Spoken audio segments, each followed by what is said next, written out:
So in this video we're going to look at the different possible data structures you can use in the directory to keep track of which caches have a shared copy.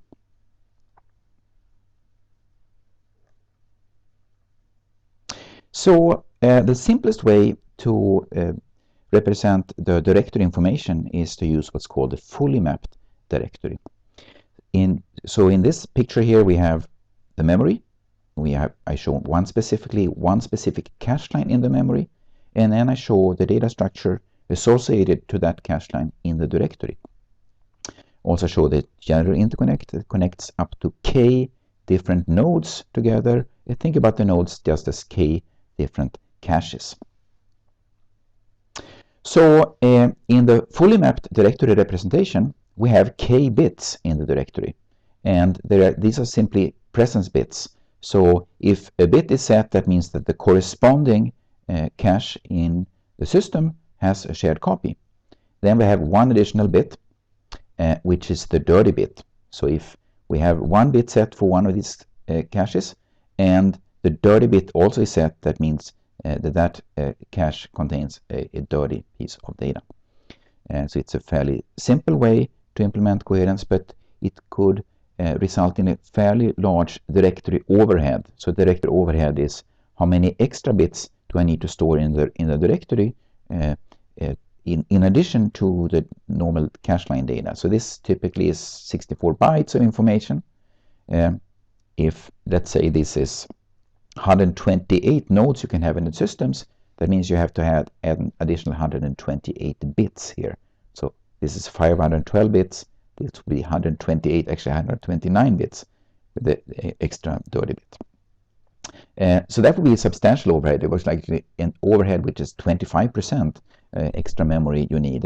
And often you actually want the directory information to be stored in a faster kind of technology than the cache line, because the directory information may actually be even more important for performance than what the access time to the data is. So this is expensive, but easy to understand, and it's been used for moderately scalable systems to implement directory representation. We're going to look at least 3 or 4 other ways of representing the directory information that has a lower directory overhead, so the additional number of bits needed in the directory could potentially be much smaller. The motivation for most of these schemes come from studies like this one. So here we are looking at the invalidation pattern for 2 different benchmarks, Barnes-Hatt and Radiosity. We see how many percentage of the invalidations that are sent out in the system that needs to invalidate just one other cache, and that's sort of like 50%. How many of the invalidation needs to invalidate 2 other caches? Well, that's almost 25%. So them together, puts you at 75%, and so on. And you can see that it's fairly uncommon. It's down to 1%, 1.4% that you need to invalidate 7. 8 to 11 is 2.5%, and above that is just noise. Same thing for Radiosity. You can see that this is the common case. So if you would like to reduce the directory overhead, you can keep this observation in mind, and just remember that the important thing to do is to be able to keep perfect track of a handful of caches, and maybe not do such a perfect job when the number of sharers goes beyond 5 or so, or maybe even lower if you look at these numbers. When the number of sharers goes beyond 2, you don't have to do such a good job. This is an observation that's been leveraged by the next directory representation scheme, which is broadcast scheme. It's called dir-ib, for example, where I is an integer. So for example, dir3b, that means that this directory contains, instead of k presence bits, it simply contains 3 pointers. 1, 2, 3 pointers, where each pointer is log k bits. So you can identify 1 out of k nodes. So if there are 1,000 nodes here, you need 10 bits in each pointer. So there would be a total of 30 bits here to keep track of 1,000 nodes. And what you do here, so typically the number of pointers here is fairly limited, 2, 3 maybe, rarely more than that. And your job is to do, try to do perfect tracking of a small number of sharers, and when the number goes beyond that, you simply, so this is what goes on here. So if we have a, let's say the leftmost node has a piece of data, that means that the first pointer points to the leftmost node. The rightmost node also has a piece of data, so the next pointer points to it, and the third pointer in this scheme points to the third cache in the system that may have a pointer. And what happens now if a fourth shared node turns up? So there's a fourth request for this cache line sent to the directory, and the directory says, gee, I already keep track of 3 sharers, and I can't keep a better track than that. What you do is that you set the overflow bit. So this bit over here, single bit, is turned on, and that says that this directory gave up its task of keeping perfect track of all the possible sharers. Instead, when next time it needs to send out invalidates for this cache line, it's going to broadcast that invalidate to all the 1,000 nodes in the system. But it's banking on the fact that that is going to be a fairly rare event, and therefore the cost for doing that broadcast is not going to be high. Even though this is, as discussed before, it's a general interconnect. There is no support in the interconnect for sending broadcast. So this directory will have to send out point-to-point invalidates to all the nodes in the system. After you have sent out all those invalidates, then you know that the cache line will already reside in one cache, so you can clear the overflow bit again, and you can go back and try to do perfect tracking of the sharers. So this is a scheme that works well in the common case, but it works really poorly if there is widely shared data that needs to be invalidated now and then. So if it's read-only data, then this scheme is not going to hurt you, because you never ever need to send out invalidates. So it's only when it's time to send out the invalidates, that's when you have to use the broadcast big hammer. Here's another scheme. So at the surface it looks fairly similar to the previous scheme. It's called dir-i-nb. So for example, dir3nb, where nb stands for no broadcast. What you do here, so we have the same setup here, where we have the first 3 caches that needs a shared copy we can keep perfect track of, but now comes a 4th cache along. What should we do? Well, in this scheme, what you do is you simply evict, you force an eviction in one of the other caches. So this is, the last pointer used to point to this cache in the middle here. What we're going to do, the director is going to send a message down to it saying evict this piece of cache line, because unfortunately I cannot keep track of it. So it's going to be forced eviction from the directory, and now we can reuse that pointer to point to the new cache line that newly got installed in this cache. So this scheme is not so good for widely shared data. So if you have lots of read-only data, for example, because we cannot keep track of the read-only data.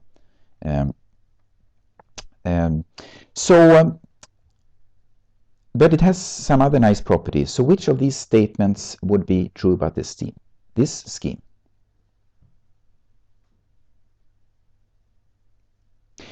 And the answer is, the correct answer is the middle option here. This directory never needs to broadcast when it performs invalidates, because it's doing its cleanup job when the overflow happens, instead of pushing it to when the invalidate happens. And that's why this NB, it's called dir-i-nb. NB, as I said before, stands for no broadcast. Another way, sort of related way to handle the overflow, it's what's called a coarse-grained vector. So this is dir-i-cv, once more, in this example, we say that we can have, when I equals 3, we can keep track of 3 sharers. And in this scheme, once more, we have an overflow bit and also dirty bit. So the overflow bit is turned on if we have more sharers than pointers. Well, we've seen this before for the DIR-IB protocol. So we turn on, when this happens, we get the 4th sharer, we turn on the overflow bit. But we also change the usage of the bits in the directory. So when the overflow bit is set, then the bits in the directory is turned into presence bits.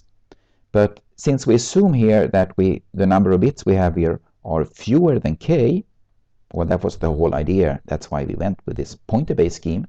So the directory overhead is smaller. So we have fewer than k bits. In this example, I assume we have k over 2 bits.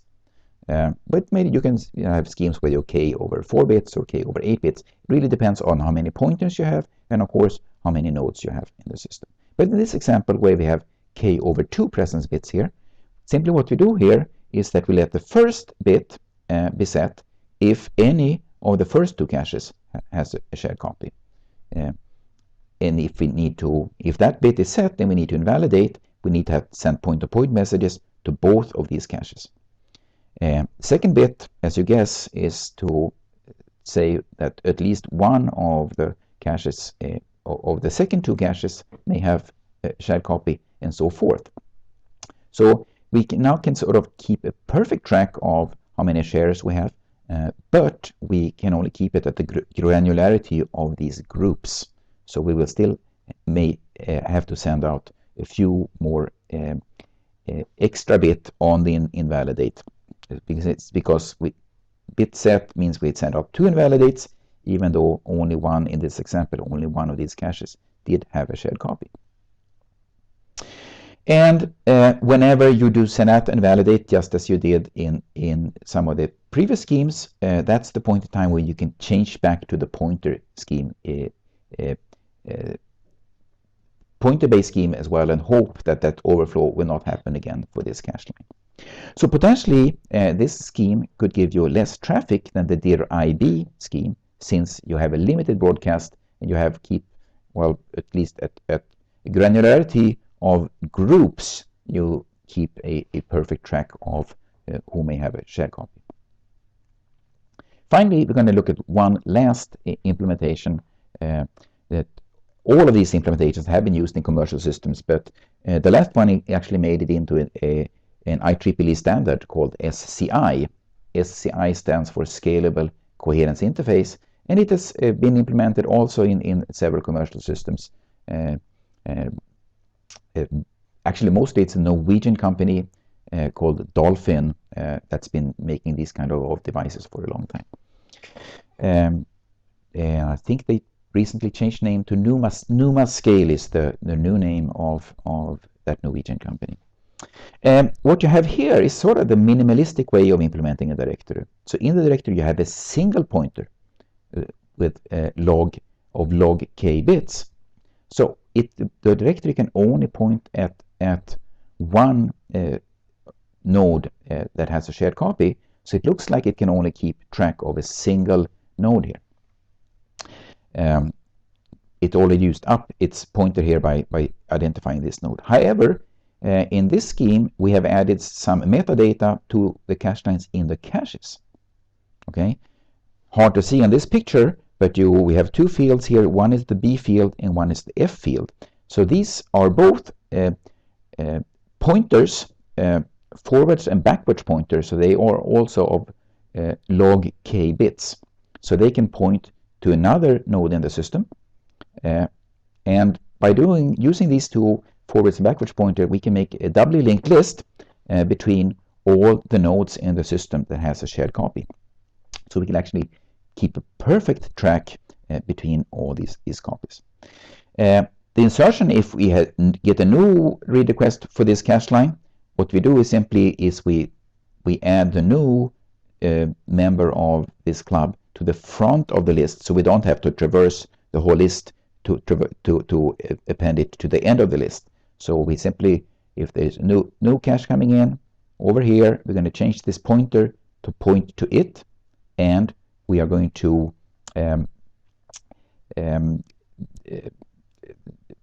make its forward pointer point to this node, and we're going to make this back pointer pointing back to it. Deletion of one of these is a little more complex. So let's say that that one of these caches wants to evict its cache line.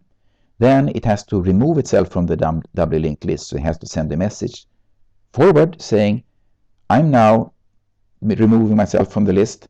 Here is who is just ahead of me on the list. So that the message telling that we need to change this backward pointer to point over here. Likewise, it sends a message to the one before it in the list saying, I'm just about to remove myself from the list. Here is who your forward pointer should point to in the future. And so we change this forward pointer to point over to this node over here. That's easy if you write a sequential program. If you know, insertion of nodes in a doubly linked list is fairly easy to do in a sequential program. But this is a highly parallel system where many of these nodes may decide to replace their cache lines at the same time. So you have to be very careful when you implement this deletion mechanism of deleting somebody from the doubly linked list here, because there could be lots of interesting corner cases where these kind of messages miss each other in the air. And so there is, and that's, you know, one of the large drawbacks of this scheme. It's fairly complex to implement the scheme. Another drawback of this scheme is that it's long latency for invalidate. So let's say that any of these caches wants to get write permission to the cache line. Then it's going to send a request to the director saying, please give me write permission to this cache line. And the director says, okay, I'll fix that to you. I'm just going to delete all the copies first. So it sends an invalidation message to the first one. That will send an invalidation message to the next one, to the next one, to the next one, to the next one. So the linked list of invalidation messages. And once the invalidation message has reached the last member of the list, which is the member that has a nil pointer, then it knows it reached the end of the list. So now it's safe for whoever sent out the request to start to modify this cache line. But as you can imagine here, you know, there are lots of interesting corner cases as well here, because you may not even ever reach a nil pointer, because this cache line could have been evicted just before this invalidation message was in the air to reach it. So you may sometimes reach nodes that have no clue what's going on, and which creates interesting corner cases. So which statements is true here about the scalable coherence interface?